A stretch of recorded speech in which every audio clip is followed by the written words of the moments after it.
Zdravo a fit s FitShaker podcastom. Tento podcast ti prináša virtuálne fitko FitShaker.sk.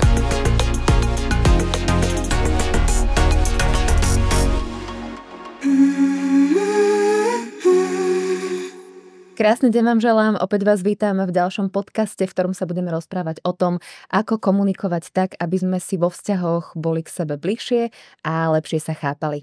Je tu so mnou Honza Burian. Honza, ahoj. Ahoj. Ty si psychoterapeut, ktorý sa venuje satiterapii. Čo je to, prosím ťa, satiterapia? Satiterapie je jeden z mnoha různých psychoterapeutických směrů. Zaměřuje se na empatické naslouchání tomu klientovi, který přichází, a na to pomoct mu porozumět, co je pro něj opravdu důležitý. A pokud lidi chtějí a jsou ochotní, tak můžeme i pracovat s takovým hlubším vnímáním emocí a pocitů, vnímat, jak se ty pocity projevují v tělesně, snažit se porozumět, co mi ten pocit vlastně chce říct o tom, co potřebuju, nebo co je pro mě důležitý. Tak to je tak v kostce. A toto je vlastne všetko veľmi dôležité pri rozhovoroch, pri komunikácii. Dnes sa spolu budeme rozprávať o nenásilnej komunikácii. O čo vlastne ide? Kedy vznikla? Kto ju priniesol? Nenásilná komunikace je soubor různých nástrojů, jak líp komunikovat, ale nejenom to, já bych řekl, že pro mě už je to dneska spíš nějaký přístup k životu, který je zaměřený na hledání toho, co nám pomáhá, aby nám spolu s druhýma lidma bylo líp.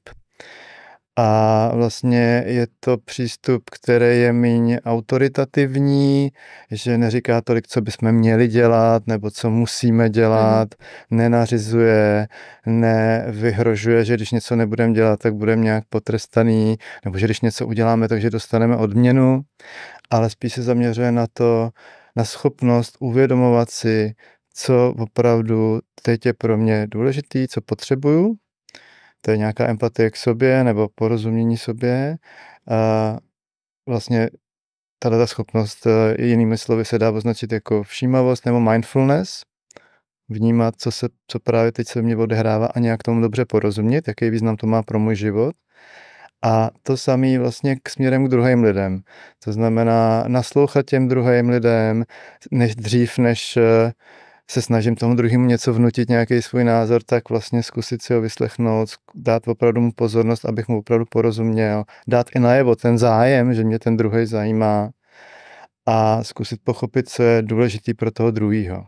A když opravdu dokážu pochopit, co je důležitý pro mě, co potřebuji já, a co je důležitý pro toho druhého, co potřebuje on, tak je větší šance, že najdeme nějaký průnik toho, v čem se vlastně potkáme, v toho, v čem si rozumíme a kde vlastně oba můžeme být spokojení. V biznesu se tomu někdy říká win-win, že oba dva vyhrávají, oba dva vlastně z toho mají nějaký prospěch z té interakce. Kto ju priniesol, keď ideme trochu do histórie? Tak ty inspirace by se našly asi v dávnější minulosti, ale nějakým uceleným způsobem tu nenásilnou komunikaci sformuloval Marshall Rosenberg. Byl inspirovaný nenásilnýma vůdcema, jako byl třeba Gandhi nebo Martin Luther King, který vlastně dokázali i prosadit obrovský společenský změny nenásilným způsobem, to znamená bez nějakých válek, bez toho, aniž by demonizovali svého nepřítele, ale snažili se mu porozumět a vlastně snažili se o nějaký smír a nějaký vzájemný porozumění. Takže to Rosenberga inspirovalo. On vyrost v podmínkách, myslím, že v Detroitu, kde byly velký rasový nepokoje, takže sám zažil jako dítě velikánský konflikty mezi komunitama a vlastně začal se zabývat tím, jak ve školách, ale později i ve vězení, anebo i ve válečných zónách vlastně mediovat ty znepřátelné strany tak, aby došlo k nějaký dohodě. Ty ako terapeut si v podstate tiež taký mediátor, keď ti možno prídu dvaja ľudia, ktorým sa snažíš pomôcť, alebo teda jeden človek a snažíš sa na to možno pozerať z dvoch strán, ale ako si byť mediátorom sám pre seba? Sú nejaké princípy, o ktoré sa nenásilná komunikácia opiera, keď sa do nej chcem viac ponoriť a chcem ju pochopiť? Myslím, že ten hlavní princip, který se tam objevuje, je respektovat vlastní pocity. To, co prožívám, protože často zvlášť ty nepříjemné pocity máme tendenci odmítat nebo si jich nevšímat nebo nějak se rozptýlit, aby jsme je nemuseli prožívat.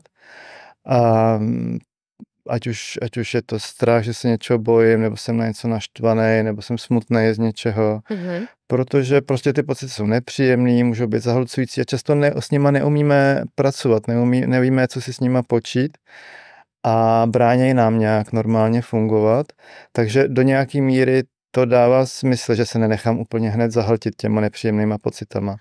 Ale nenásilná komunikace, a nejenom ona, ale vlastně celá vlastně současná psychologie přichází s tím, že všechny ty pocity, které prožíváme, můžeme vnímat jako signály, které nám říkají, co potřebujeme. A ty nepříjemné emoce nám říkají, že nám něco důležitého chybí, že nějaké naše potřeby nejsou naplněné. A třeba to nemusí být zjevný hned, že třeba tomu pocitu vlastně nemusíme rozumět, proč zrovna teď mám ten pocit. A můžeme mít tendenci, neotravuj mě, jo, nebo jdi pryč, ať ten pocit zmizí, jo, nějak se ho snažit zbavit. Ale je vlastně možný se naučit a je to opravdu nějaký, nestačí si bohužel přečíst knížku nebo poslechnout podcast, jo, to je takový první krok, ale je možný se naučit nějakou praxi, nějakým cvičením, vlastně věnovat těm pocitům pozornost, která je nějakým způsobem respektující, bezpečná a díky té pozornosti ty pocity mají větší šanci doručit nějakou zprávu, co právě potřebuji, co je pro mě důležitý, případně i nějaký postup, jak toho dosáhnout. A díky tomu vlastně pak můžou jakoby se uvolnit a třeba i nějak jako líp rozpustit nebo zpracovat, anebo dát prostor jiným pocitům, který tam nějak čekají. Myslím si, že špeciálne my ženy, budem vychádzať aj zo svojej skúsenosti, tá intuícia tam je a tie pocity prichádzajú a my ich vnímame, ale veľakrát, čo sa teda stretávam, aj keď sa o tom rozprávame my ženy, že akoby nedôverujeme svojim pocitom. Z čoho to vychádza a ako teda im dôverovať? Čo nám pomôže? To bych možná potřeboval jako upřesnit. Já myslím, že ty zdroje té nedůvěry můžou být různý, tak se tě chci zeptat, jestli tě třeba napadá, jak to upřesnit, nebo jako, jestli ty máš nějaký... Jako... Mám. Cítim v tele, vyslovene väčšinou v oblasti solaru, keď napríklad nejaký človek prichádza. A necítim úplne, že to je OK. Ale ten človek sa, dajme tomu, usmieva. A si poviem, to sa mi len zdá. A potom za pár mesiacov zistím, že sa postupne ako keby odkrýva to pravdivé, alebo to, čo som cítila a iba sa mi utvrdí, že vlastne ten pocit bol veľmi správny, že niečo mi tu telo ukazovalo, ale ja som si povedala, že nie, to je len tvoj pocit. Ako keby sa človek veľakrát snaží vidieť len to dobré v druhých ľuďoch, ale vlastne nie je dobré a zlé, ale tá škála prejavov ľudských je rôzna. Ako ich identifikovať a byť si s tým dostatočne uzrozumený. Že je to takto a vím sa potom k tomu postaviť. Jo. Já samozřejmě jako nejsem úplně vševědoucí, jo, ani žádný psycholog není jako vševědoucí, že by odpověděl na všechno, ale z toho, jak to teď popisuješ, tak tyhle ty intuitivní pocity, které máme ze setkání s lidma a který jakoby nějak předpovídají nebo předjímají, jak se s tím člověkem budeme cítit v budoucnosti, jestli jsem to dobře porozuměl, tak bohužel jako není žádná záruka, že jsou přesný, protože vždycky máme jenom omezený informace a je možný, že to naše podvědomí nebo intuice může zachytit nějaký signály, který na té vědomí, rozumové úrovni nezachytíme, takže mi přijde dobrým věnovat pozornost a v tomhle případě, který si popsala, tak nebo já bych se asi zachoval tak, nebo i to moje doporučení, nebo návrh by byl si toho všimnout a říct si jo, ale tak tady třeba mám z toho člověka nějaký nepříjemný pocit, úplně nevím proč, protože se usmívá. A tak vlastně si můžu začít dávat pozor, ale zároveň to neznamená, že s tím člověkem je něco špatně. Já to prostě jenom ještě nevím. A to, co se teď reálně děje, to, co je ta realita, je, že nevím, že je tady nějaká nejistota. A nejistota je nepříjemný pocit, jo? Ale nejistota neznamená, že ten člověk je pro mě nebezpečný, ale může být, nedá se to teď vyloučit. A ten stav je teď nevím. A to, co můžu dělat, je třeba začít o tom člověku si zjišťovat víc, jak třeba funguje s jinýma lidma, jo? Nebo jaký jiný lidi na něj mají názor. A zase, když mi někdo řekne, že s ním má špatnou zkušenost, tak to furt ještě neznamená, že ten člověk je nějak nebezpečný nebo nějak s ním mi nebude dobře, ale asi je dobrý se zeptat ještě dalšího člověka, nebo několika, jo, abych vlastně opravdu toho člověka poznal z různých stran a dal třeba i nějaký čas na to, abych ho poznal osobně. Tak to si myslím, že je skutečný význam těchto jako pocitů, že nevím, spíš jako nejistota a když se snažím té nejistotě porozumět, tak ta potřebuje víc informací, ujistit se. A ty pak můžu reálně prostě si začít schánět. Takže naplniť si tú potrebu toho všimnutia si pocitu, ktorý volá o tú pozornosť a venovať mu tú pozornosť. Rosenberg hovorí o tom, že všetko teda vychádza z nenaplnených potrieb. A aké sú teda ďalšie tie piliere nenásilnej komunikácie? Z čoho môžeme vychádzať? Tak v podstatě do jakýkoliv situace, do které se dostaneme, ať už když jsme s druhejma lidma, anebo sami, tak můžeme prozkoumat pomocí takových 4 kroků. A ten první krok je uvědomit si, co vidím, slyším, co přichází skrze smysly. A je důležitý odlišit to, co vidím, co slyším, od toho, co mě k tomu napadá, co si o tom myslím, protože ty myšlenky, ty jsou samozřejmě důležitý. Je skvělý, že máme schopnost myslet a rozumět, a ty myšlenky často doplňují nějaký komentáře, názory, interpretace té situace, které už nejsou přesný. Takže dejme tomu, když mám takový příklad, když doma je manželský pár a jeden z toho páru uvaří polívku a ten druhý jí a říká, no tak ta polívka se ti teda fakt nepovedla. Jo? Tak tohle není pozorování, to je už nějaké hodnocení. Protože někomu jinému by ta polívka mohla chutnat, takže není pravda, že se nepovedla, jo? Nebo nemusí to být pravda. A správnější by bylo říct, mně teďka ta polívka nechutná. No, to je realita toho člověka, tak on to vnímá. A když řeknu, ta se ti nepovedla, tak to jakoby zobecním, jakoby nemohla chutnat nikomu. Takže to je jednoduchý příklad rozdílu mezi pozorováním nebo opravdu vnímáním, mě teď nechutná, a nějakým hodnocením, zobecňováním je prostě špatná, nebo nepovedla se, nebo něco podobného. Tak to je první ten krok. Další krok je uvědomit si, co cítím. O tom už jsme se bavili.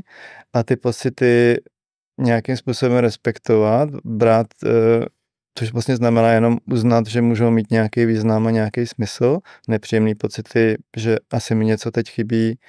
Příjemný pocity naopak říkají, teď něco důležitého dostávám, nebo nějaká potřeba je naplňovaná. A v tom dalším kroku je to vlastně uvědomit si ty potřeby, co je pro mě důležitý, a ty vlastně, když si opravdu uvědomím, co je teď pro mě důležitý a co je důležitý pro druhýho, tak to zvyšuje šanci, že uvidím nějaké konkrétní postupy, strategie, kroky, jednání k tomu, aby jsme ty potřeby naplnili. Tak to jsou takový 4 kroky. To, co pozoruju, odlišit to od nějakých mých názorů na tu situaci, co cítím v té situaci, co potřebuju a jak pak jednám na základě toho. A my docela často jednáme zkratovitě, že něco vidím, něco si o tom pomyslím a hnedka jednám a nejdeme k těm pocitům a k těm hlubším potřebám za nima. Jakoby nám něco uniklo a nějaký hlubší význam té situace. Takže vždycky za jakýchkoliv okolností má smysl uvědomit si tyhle ty 4 kroky, co vidím, co si o tom myslím, co cítím, co potřebuju a co v té situaci chci jednat, si jakoby zmapovat, pokud na to mám kapacitu. Jo. A tohle se dá trénovat, aby to proběhlo rychleji, aby jsme to nemuseli dlouho procesovat, ale nemusí dávat vždycky smysl a to je nějaký nedorozumění, který občas bývá spojený s nenásilnou komunikací, že musím jako nahlas tomu druhému říkat, třeba vidím, že si tady nechal nepořádek, cítím hněv, potřeboval bych tady víc pořádku a respektu k našemu prostoru, byl by si tak laskav a uklidil to. To nie je veľmi nenásilné. No ne, co je na tom nenásilný je to, že vlastně furt mluvím o sobě a neříkám tomu druhému, že je pitomec a že na mě kašle a že je bordelář a tak. Jo? Jakože ho vlastně jako nekritizuju v tom, že bych mu dával nějaký nálepky, jak je špatnej. Furt mluvím o sobě, co vidím, co cítím já, co potřebuju a co mu navrhuju. Aha.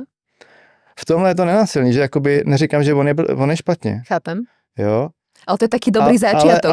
Ale ta forma je taková jakoby strnulá, šroubovaná, složitá. Jo? Aha. Ale to sa asi na začiatku aj zvykne diať, kým si to tak zžijeme a presne nejaké kroky a piliere sa stanú tým životným štýlom, lebo keď si to asi človek zvedomuje, tak veľakrát presne rozpráva ako robot a tá autenticita toho sa asi udeje až neskôr. Určite. A to je asi veľmi zásadný krok teda pre mňa, čo ja vnímam, že som stále tu v mysli, ale že keď sa dostávam tu do srdca, tak asi inak človek komunikuje. A keď by to povedal iným tónom. Už to srdce mi tam dáva akoby taký iný láskavejší, prirodzene láskavejší tón. Že ako toto možno dosiahnuť? Je to tiež len nejaký čas? Je to nejaký proces vnútorný človeka? Alebo vysporiadanie sa s tým, čo ma hnevá? Já myslím, že tím takovým hlubokým jádrem té nenásilné komunikace je opravdu nějaký laskavý přístup k sobě i k druhým. A to chci zdůraznit, že tam je tato rovnováha. Že tam je péče o sebe, o moje potřeby i o druhý. Protože kdyby tam ta rovnováha nebyla, tak budu jen pečovat o sebe a to by bylo sobecký nebo sebestředný, že tam nebude respekt těm druhým lidem. A když budu pečovat jenom o druhý, tak zase budu zapomínat na sebe a budu v tom nespokojený, budu se furt někomu přizpůsobovat, nebude mi v tom dobře, nakonec nějak vyhořím. Jo? Takže jde o tu rovnováhu mezi tím, aby mě i těm druhým bylo dobře.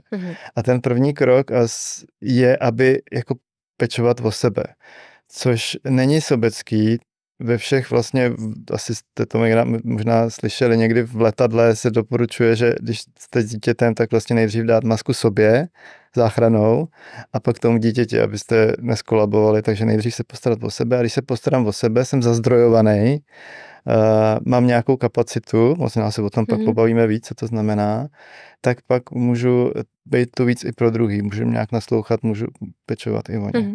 Takže ta laskavost vede vlastně k této rovnováze mezi péči o mě a péči o druhý. Jo? To je skutečná laskavost, jo? Že je vyrovnaná.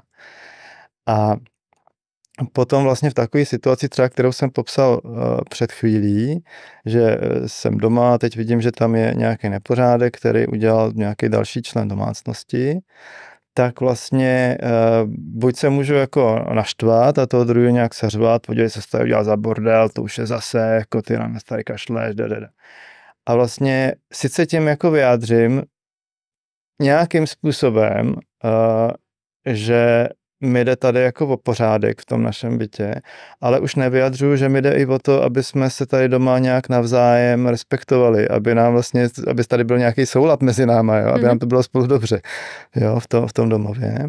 Může to být i autentický, že se naštvu a ten hněv jakoby ze mě takhle vytlačí takovouhle reakci, ale není to svobodný, jo? Protože ta svoboda je v tom, že si dokážu rozhodnout pro způsob komunikace nebo jednání, který povede k tomu, že dlouhodobě mi v tom vztahu bude dobře.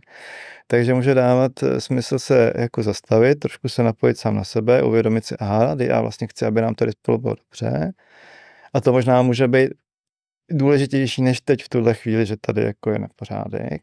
A můžu vlastně říct tomu druhému, OK, hele, vidím, že tady nepořádek je a vlastně pro mě je důležitý, aby jsme tady dobře spolu fungovali. Chtěl by si třeba teď probrat, jak to udělat, aby tady toho pořádku bylo víc, nebo máš ty nějaký nápad, návrh, jak to vlastně udělat? A nemusím hned do toho druhého tlačit ty své názory, ale spíš ho pozvat k tomu, že společně vymyslíme řešení, například. Honzo, na tomto príklade si môžeme možno tiež povedať, že ako postupovať, keď teda prídem domov, otvorím dvere a opäť je tam obrovský neporiadok a ja mám neskutočný hnev, lebo sa to deje opakovane, už som to niekoľkokrát vysvetľovala, ale znova sa to deje. A ja už nechcem byť ako keby násilná, nechcem obviňovať, nechcem kričať. Ten hnev mi teda dáva signál, že moja potreba toho poriadku je nenaplnená, ale zároveň chcem byť aj autentická, potrebujem to vyjadriť. A teda ako mám postupovať? Čo hovorí nenásilná komunikácia? Tak důležité je říct, že ta nenásilná komunikace, a v tom je mimochodem nenásilná, tak neříká, musíš udělat tohle, nebo měl bys, nebo měla bys udělat tohle, ale spíš jenom se doporučuje vlastně zaměřit se na ty potřeby. První krok by mohl být uvědomit, jako respektovat, že jsem naštvaný, protože se to opakuje a že mi jde o nějaký pořádek a možná v tomhle, pokud se to opakuje, tak i nějaký respekt a možná i dlouhodobě nějakou důvěru, že ten druhý vlastně je ochoten vlastně mi nějak jako víc vstříc a nějak mě slyšet. Jo? Že pokud je to dlouhodobý, tak tam většinou už pak hapruje ta důvěra, jo, mezi těma lidma. Tak si to jenom uvědomit. A v tom druhém kroku, pokud na to mám kapacitu, tak je můžete se zastavit a zkusit se vcítit do toho druhého člověka. Ne hned za něm jít, ale jenom si tak jako představit, jaký to je pro něj, co je pro něj třeba důležitý.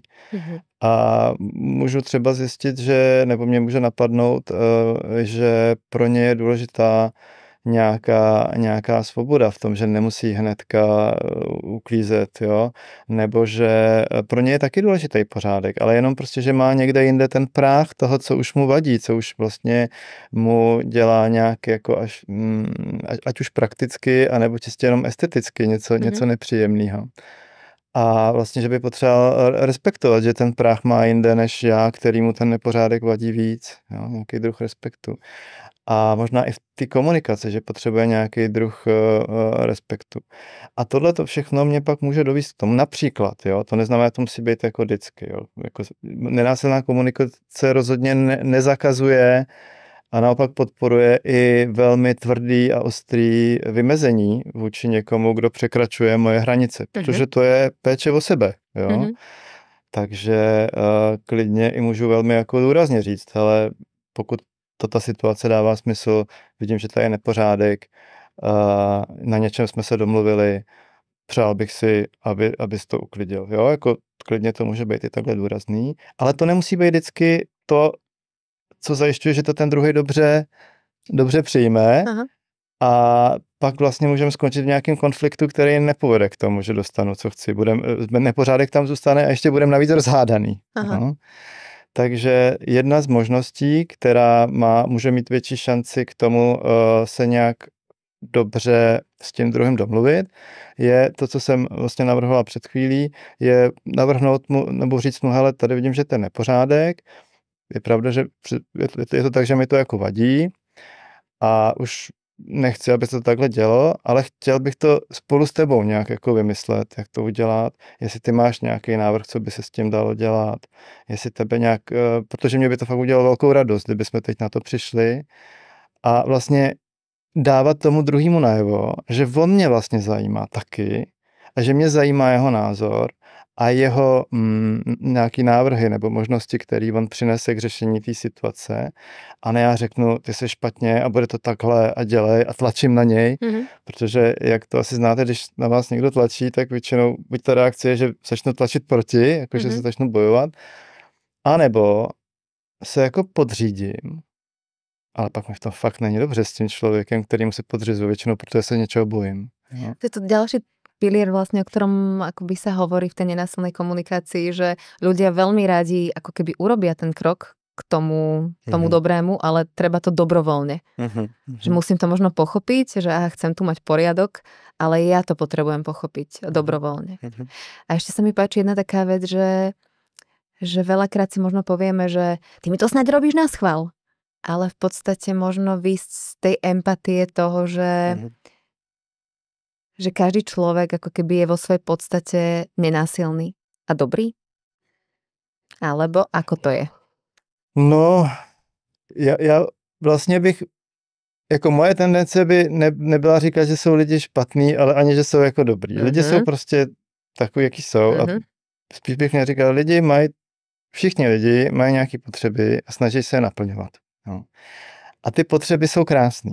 Ty potřeby jsou, potřebujeme respekt, potřebujeme spolupráci, potřebujeme blízkost, potřebujeme efektivitu, potřebujeme nějakou možnost porozumět tomu, co se nám v životě děje, rozvíjet se a spousty takových. A tohle potřebují úplně všichni lidi na světě. A to je to, čemu říkám potřeby. Jo? To znamená, to jsou nějaké jako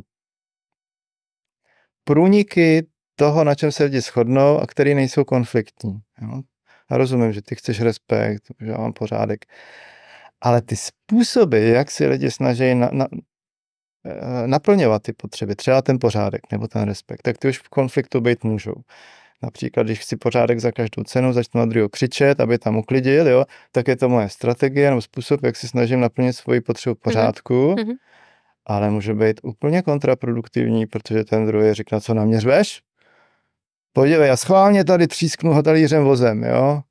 Protože se naštve, že na něj tlačím. Jo? A to vlastně není ta strategie, která by vedla k naplnění tými potřeby pořádku ještě, a už vůbec ne nějakého vzájemného souladu a respektu. A čo ak teda tam tá druhá strana nemá záujem a vyostrí sa to do veľkého konfliktu? Ako riešiť také v úvodzovkách neriešiteľné konflikty? Nenásilná komunikace není žádná magie, jo? Která by ani to není, a rozhodně to není ani žádná jako manipulace, že bychom toho druhého chtěli nějak jako donutit, nebo přesvědčit, nebo zmanipulovat k tomu, aby nám vyšel vstříc. A takže prostě samozřejmě se můžeme potkat s lidma, který prostě nechtějí se dohodnout, jo? Nechtějí se bavit, nemají zájem se s námi bavit. To se prostě stát může. A v tom případě je důležité se nějak ochránit. Uvědomit si, hele, tady to fakt nejde dál, nevidím způsob, jak s tímhletím člověkem fungovat a vždycky je možný si říct, tady už prostě s tím člověkem už dál fungovat nechci a chci dávat svoji energii a zájem a lásku třeba někam jinam, což samozřejmě může být hrozně těžký, když je to třeba v rodině, jo, to je jasný.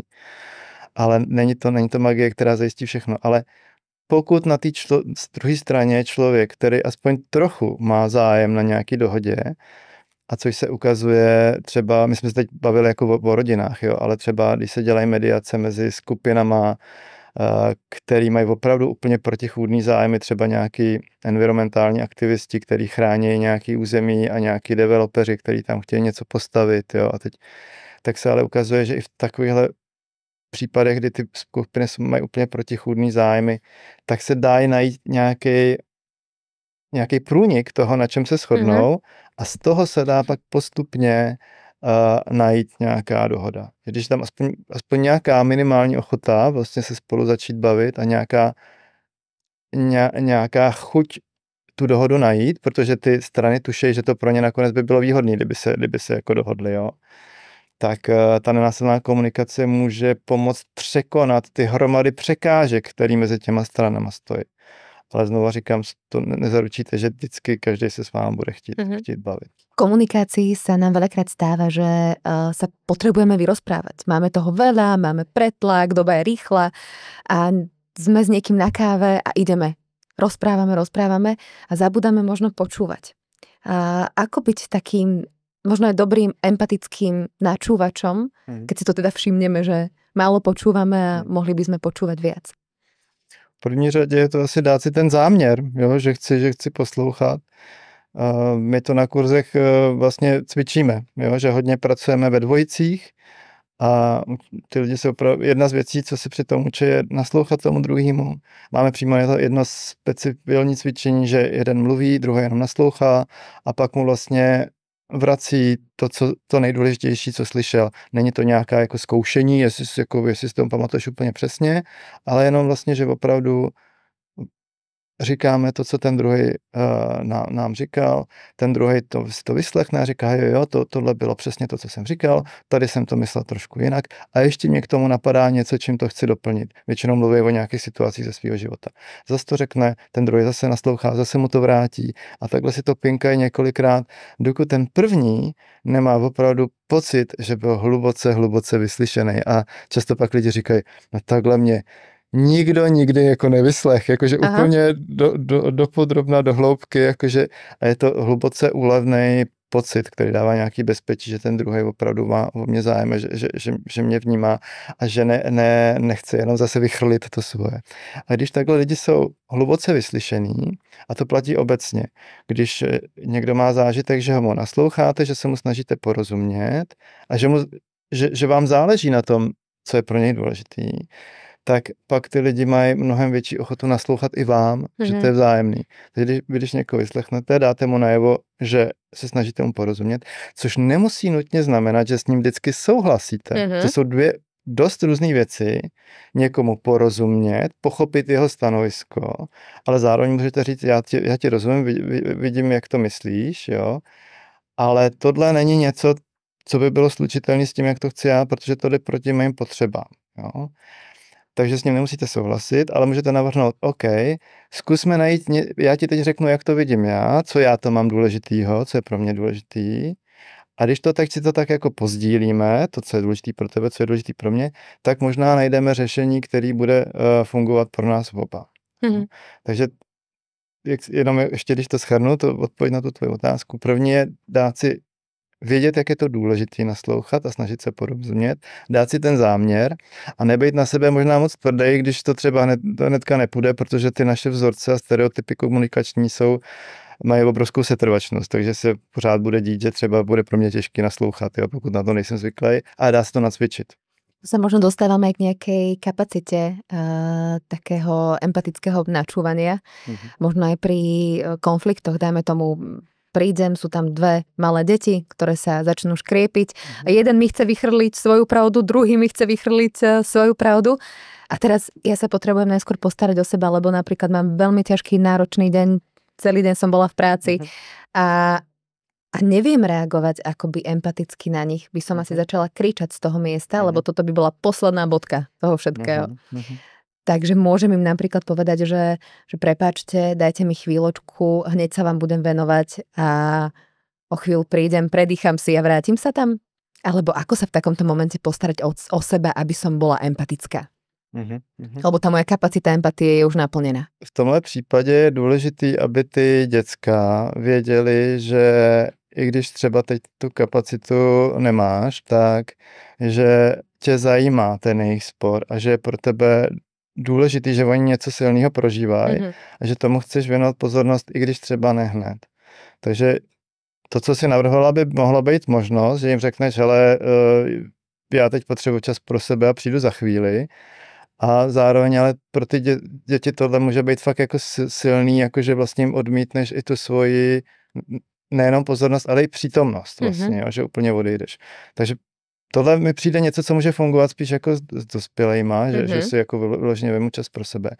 A s těma dětma bych doporučil, nebo jako je to k vaší úvaze, jo, vždycky, ono nenásilně, ale jako jedna z možností je jim říct, hele, mě to opravdu zajímá, jak to, o čem se hádáte, a moc ráda si to vyslechnu, obě dvě ty vaše strany, a ráda bych vás usmířila, ale teď je to pro mě fakt těžký, já bych se vlastně na vás nedokázala soustředit.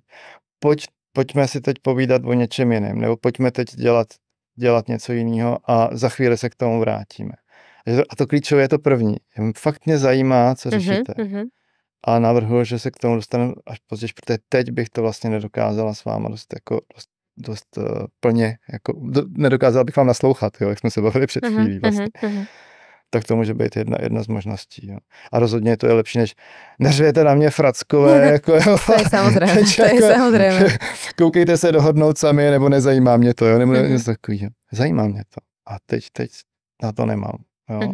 Pojďme si povídat o něčem jiném, nebo pojďme dělat něco jiného. A vrátíme se k tomu za 10 minut třeba. Tie emócie sú v komunikácii veľmi dôležité, lebo práve tie nám veľakrát zamedzia mať takú čistú hlavu a jednať nenásilne a jednať s pochopením, lebo urobíme presne to, že vybuchneme napríklad, hej, potom nás to mrzí. Ako pracovať s tými emóciami v rámci komunikácie, aby nás nezahltili?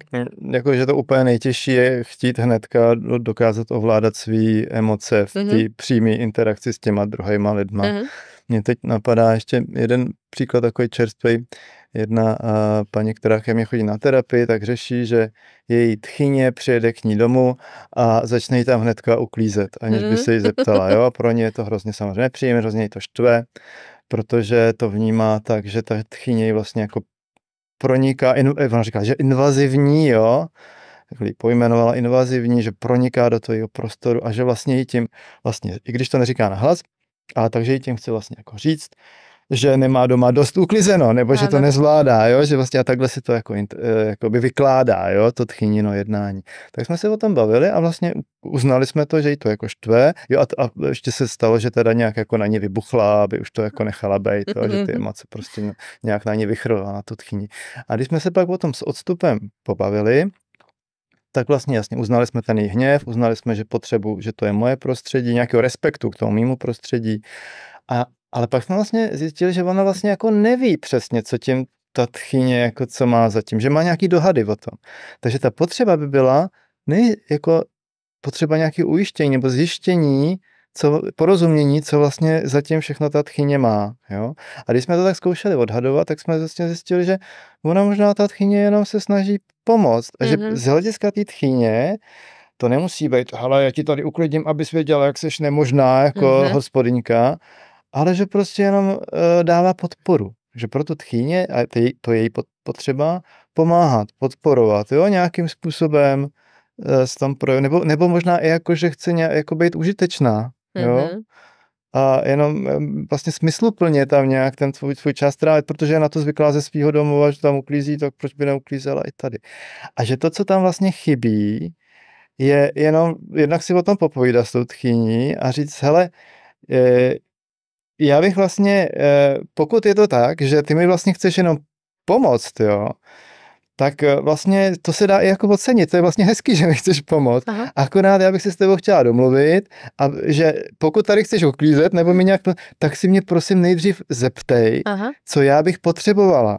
Co mě by opravdu pomohlo, a ne, že rovnou začneš uklízet. A já ti případně řeknu, možná by mi pomohlo tady tohle, nebo tamhle to nějaká třeba drobnost, nebo něco menšího, a vlastně to bude pak fajn, ale ne, že tady se mi nahrneš jako do bytu a nedomluvíš se mnou, že tam vlastně, co tam vlastně nebylo naplněné, je nějaká potřeba nějakého vzájemného vyjasnění té míry a formy té pomoci, která by tam vlastně opravdu skutečně pomáhala. Máš do svojej praxe možno nejaký taký príklad, kedy si fakt myslel, že tí dvaja ľudia, že to je neriešiteľné a že zrazu tá nenásilná komunikácia alebo celkovo iný spôsob komunikácie im veľmi pomohli a zároveň dokázali sa vyriešiť nejaké veci hlboko v nich zakorenené a vyrástlo to do nejakého pekného vzťahu? Jo. Hned ti odpovím a jenom doplním ještě k tomu předchozímu, že díky tomu, že jsme to s tou paní probrali, jak měla ten konflikt s tchyní, i jakoby zpětně, jo, tak vlastně pak byla schopná ty svoje emoce pak líp zvládat a když to tchyně dělala příště, tak vlastně jo, taky to v ní znova objevil, jakoby udělal ten hněv, ale už to měla zmapovaný v hlavě a už věděla, ten hněv vlastně jenom brání moje hranice a když já teď na tu tchyni budu křičet, tak možná, že ubrání své hranice, ale bude to za cenu poškození toho vztahu s tou tchyní. A takže místo toho já teď budu bránit hranice tak, že v klidu přijdu za tou tchyní a navrhnu jí, pojďme se teď o tom pobavit, o tom, co vlastně já bych potřeboval za pomoc a jakým způsobem. A fungovalo to nějakým způsobem. Jiný příklad... Vieš čo, a tu by som ešte možno zostala a potom ti na záver položila túto otázku, lebo pri týchto hraniciach ja mám pocit, že my ľudia a možno aj zo psychológie to tak vychádza, že je pre nás dôležitejší vzťah ako naše vlastné hranice. A ako pristupovať k tým hraniciam? Lebo to je veľká téma. ty hranice můžeme chápat jako vztah, jako ochranu vztahu sama se sebou.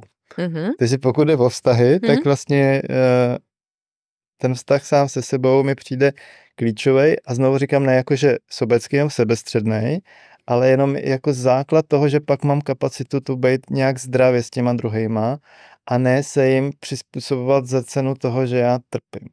Takže ten vztah k sobě vlastně jinými slovy bych mohl říct, že vlastně sám sebe se mám nějakým způsobem rád, nebo že jsem přítelem sám sobě, nebo klidně někteří lidi říkají, že jsou jako zamilovaný sami do sebe, ale ne jako narcisticky, ne sobecky, ale s nějakou jako hlubokou, zdravou sebedůvěrou a vědomím toho, že já jsem důležitý a je důležitý sám o sobě pečovat, abych měl tu kapacitu mít i nějaký zdravý, dobrý vztah s druhýma. A jasně jim říkat, co se mi líbí, co se mi nelíbí, co bych si přál jinak a co naopak oceňuju na našem vztahu. A to je důležité taky nezapomínat, jo? Že teď se bavíme o těch problémech, ale v součástí nenásilné komunikace je i všímat si toho, co funguje, jasně to pojmenovávat a užít si to spolu, že tohle nám funguje, to je skvělý a to je paráda a můžeme se o tom bavit. Jo? Vlastně, třeba s nějakou vděčností vzájemnou. A to pak dává nějaký bezpečný podklad, ale k tomu i říct, hele, tady jsou ale věci, které nefungují. A neříkám, že ty jsi nějaký hroznej, pokažený, divnej a špatný, protože to toho člověka zavře, že jo, nebude se chtít bavit. Ale jenom říkám, že se mi to nelíbí a rád bych se s tebou pobavil o tom, co můžeme společně udělat pro to, aby se to změnilo. A to může být ten efektivní způsob, jak ty hranice chránit. A pak samozřejmě jsou situace, kdy vás někdo napadne a tam je potřeba dát jako jasně stop, třeba i fyzicky dost, stačí, jdi pryč a nenechat toho druhého opravdu zasahovat do toho prostoru.